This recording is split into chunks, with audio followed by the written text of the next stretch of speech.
Good morning बच्चों। आज हम आपके पाठ्य पुस्तक साहित्य सागर इसमें से जो पहला लेसन है बात अठन्नी की श्री सुदर्शन जी की लिखी हुई कहानी है, उस कहानी के प्रश्नों के उत्तर लिखेंगे और देखेंगे।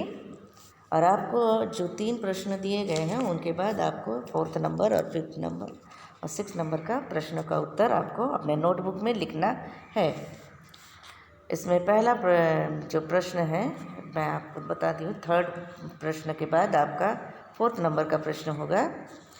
पेज नंबर 7 में है। पेज नंबर 7 का आप देखेंगे। हुजूर झूठ कहूँ तो रसीला ने अभी अपनी बात पूरी भी न की थी कि इंजीनियर बाबू चिल्लाए, अभी सच और झूठ का पता चल जाएगा, अब सारी बात हलवाई के सामने ही कहना। ये एक एक्सट्रैक्ट है, एक्सट्रैक्ट नंबर 4 है। इसमें पहला प्रश्न है, देखेंगे अपने अपने टेक्स्ट बुक में से देखेंगे और उसमें से जो प्रश्नों के उत्तर दिए गए हैं आपको अपने नोटबुक में लिखना है। इसमें पहला प्रश्न है क इंजीनियर बाबू मिठाई देखकर क्या बोले।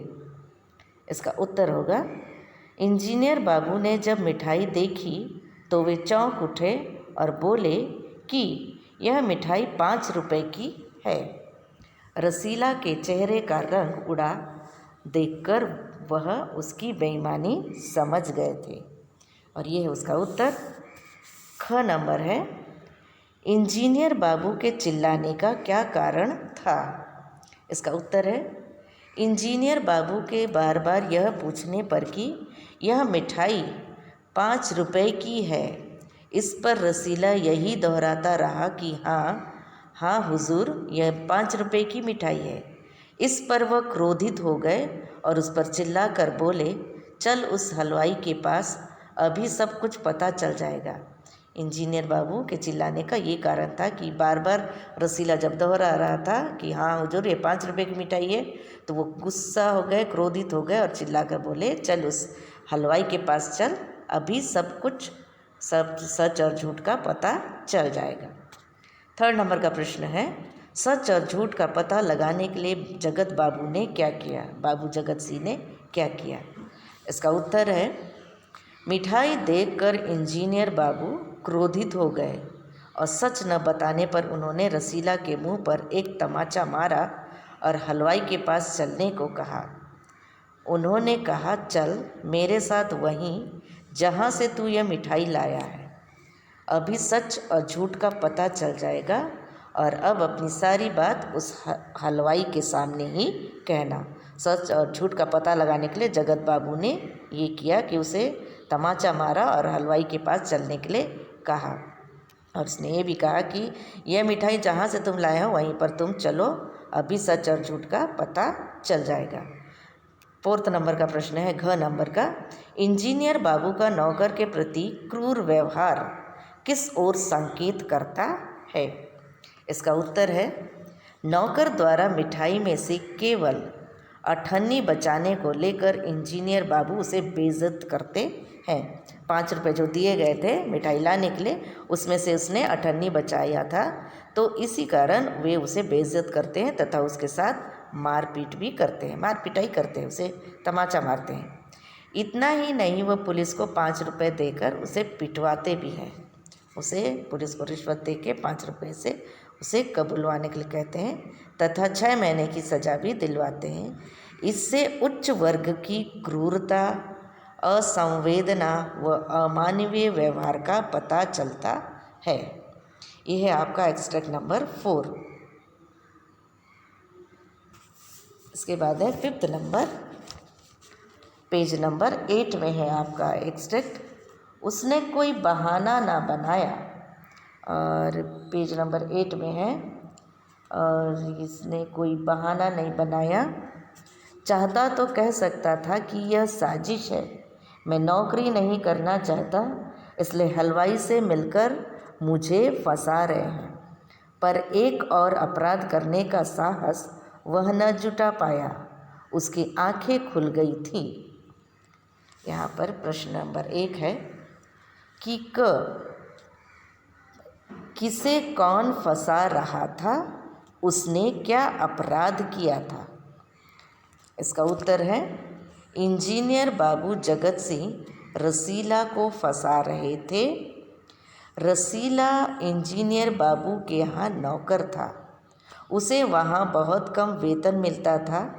पैसा कमाने के लिए ही वह इंजीनियर साहब द्वारा मंगाई मिठाई में से अठन्नी बचाकर और वह अठन्नी रमज़ान को देकर अपने ऊपर चढ़े कर्ज से मुक्त होने का वो अपराध करता है। कि उसने ये अपराध किया कि उसके पास उसको जो पैसे उसने उधार लिए थे उसमें से सिर्फ अठन्नी बची थी, जो उसने मिठाई के 5 रुपये में से 4.5 रुपये की मिठाई लाकर अठन्नी बचाकर उसने रमज़ान को दे दिया था और यही अपराध उसने किया था। ख, रसीला कौन था, उसका परिचय दीजिए। बार बार ये प्रश्न आएगा, रसीला कौन था, उसका परिचय दीजिए या उसका चरित्र चित्रण लिखिए। ये सब उसका एक ही मतलब अर्थ है। अब रसीला के बारे में जानेंगे। उत्तर, रसीला एक स्वामी भक्त, ईमानदार व परिश्रमी व्यक्ति है और कहानी का मुख्य पात्र भी है। वह इंजीनियर साहब के यहाँ नौकरी करता है। वह अपने मालिक द्वारा वेतन न बढ़ाने पर भी कहीं और नौकरी नहीं करना चाहता था, क्योंकि उसे इंजीनियर साहब के यहाँ आदर व सम्मान दिया जाता था। रसीला अधिक धन कमाने के लिए बेईमानी करता है, परंतु बाद में पकड़े जाने पर वह अपना अपराध स्वीकार कर लेता है। अतः रसीला एक भोला, संवेदनशील व ईमानदार व्यक्ति है। ग, यहाँ दिया है हमें अपने नौकरों से कैसा व्यवहार करना चाहिए। कहानी के आधार पर उदाहरण देकर समझाइए। उत्तर है हमें अपने नौकरों के साथ अच्छा व्यवहार करना चाहिए। हमें उनकी स्थिति को समझकर विपत्ति में उनकी सहायता करनी चाहिए। प्रस्तुत कहानी में भी इंजीनियर बाबू रसीला द्वारा अपना वेतन बढ़ाने की बात सुनकर भी उसके साथ क्रूर व्यवहार करने लगते हैं। बार बार प्रार्थना करने पर भी वह रसीला का वेतन नहीं बढ़ाते। परिवार की खराब स्थिति होने पर भी वह उसकी सहायता भी नहीं करते। मिठाई के लिए दिए गए पैसों में से अठन्नी की बेईमानी करने पर वह पुलिस को उसे पीटने के लिए 5 रुपये रिश्वत के रूप में देते हैं। अतः ऐसा क्रूर व्यवहार समाज में पशुता होने का प्रमाण है। नौकर भी मनुष्य होते हैं, उनके साथ हमें मनुष्यता और संवेदनशील व्यवहार करना चाहिए। प्रश्न नंबर 4 है, घ, इस कहानी में लेखक ने समाज की कौन सी बुराई को प्रकट करने का प्रयास किया है। क्या वे अपने प्रयास में सफल हुए, इसे देखेंगे, समझाकर लिखिए। इसका उत्तर है इस कहानी में लेखक ने समाज में उच्च पद पर रहकर उस पद का दुरुपयोग करने का चित्रण किया गया है। कि समाज में उच्च पद पर रहकर भी अपने पद का दुरुपयोग करते हैं। इंजीनियर बाबू अमीर होते हुए भी विपत्ति में अपने नौकर रसीला की सहायता नहीं करते हैं। रसीला द्वारा अठन्नी की बेईमानी करने पर वह क्रूरता की सीमा पार करके पुलिस को 5 रुपये देकर उसे पिटवाते हैं। इस कहानी के माध्यम से न्याय व्यवस्था पर भी करारा व्यंग किया गया है। लेखक ने इंजीनियर साहब तथा जज की निर्दयता, क्रूरता व हृदयहीनता का पर्दाफाश करके समाज को सच्चाई से अवगत कराने का सफल प्रयास किया है। इसमें नेक्स्ट क्वेश्चन है, नेक्स्ट एक्सट्रैक्ट आप देखेंगे 6 नंबर का है। उसकी आंखें खुल गई, पेज नंबर 8 में है। उसकी आंखें खुल गई, हाथ जोड़कर बोला, हुजूर, वो बोलता है, हुजूर मेरा पहला अपराध है, इस बार माफ़ कर दीजिए, फिर गलती न होगी। शेख साहब न्यायप्रिय आदमी थे।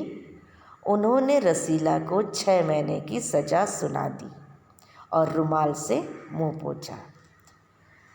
पहला प्रश्न इसका ये है, रसीला ने क्या गुनाह किया था, गुनाह यानी अपराध किया था।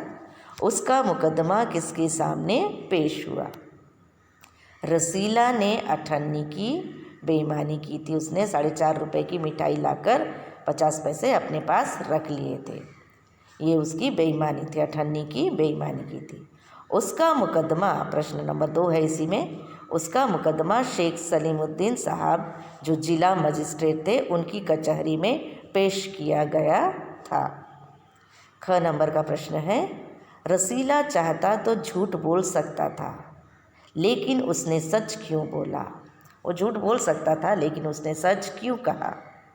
इसका उत्तर है, रसीला चाहता तो वह झूठ बोल सकता था परंतु झूठ बोलकर वह और एक अपराध नहीं करना चाहता था। वो जानता था कि बेईमानी का नतीजा क्या होगा, इसलिए उसने सब कुछ सच सच बता दिया और एक अपराध और उसने नहीं किया।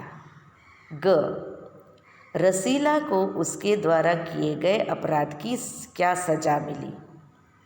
उत्तर है, हालांकि रसीला ने अपना अपराध स्वीकार कर लिया था परंतु फिर भी जिला मजिस्ट्रेट शेख सलीमुद्दीन ने रसीला के अपराध स्वीकार करने की भावना पर भी ध्यान नहीं देते हुए भी उसे 6 महीने की सज़ा सुना दी तथा उस पर कोई उदारता नहीं दिखाई और उसे 6 महीने की सज़ा उसे दी। उसे उसके अपराध की उसने 6 महीने की सज़ा सुनाई और कोई भी उदारता, कोई भी भलाई का काम भी उसके साथ नहीं किया।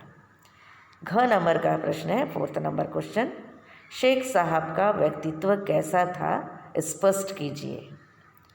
शेख साहब का व्यक्तित्व यानी कैसा है, इसमें भी आप फिर से बार बार उसको चरित्र चित्रण या उनका परिचय दीजिए। इस प्रकार के प्रश्न आते हैं, वही लिखना है आपको। देखिए, उत्तर है, शेख सलीमुद्दीन जिला मजिस्ट्रेट थे। वे जगत सिंह के पड़ोसी थे। वे रिश्वत लेकर काम करते थे। वे अपने लाभ के अनुसार न्याय करते थे तथा न्याय करने के मामले में अपने विवेक का प्रयोग नहीं करते थे। विवेक यानी अपनी बुद्धि का प्रयोग नहीं करते थे। रसीला सच बोलकर अपनी गलती मान लेता है परंतु उसके उपरांत भी वे उसे अठन्नी की हेराफेरी या बेईमानी करने के जुर्म में 6 महीने की उसे सज़ा सुना देते हैं। इससे उनके रिश्वतखोर व बेईमान होने का भी पता चलता है। वो उनके उन्होंने भी रिश्वत ली थी और बेईमान होने का उनका पता चलता है। यह है आपका प्रश्न का उत्तर। आपको सभी प्रश्नों के उत्तर आपको लिखना है। Thank you.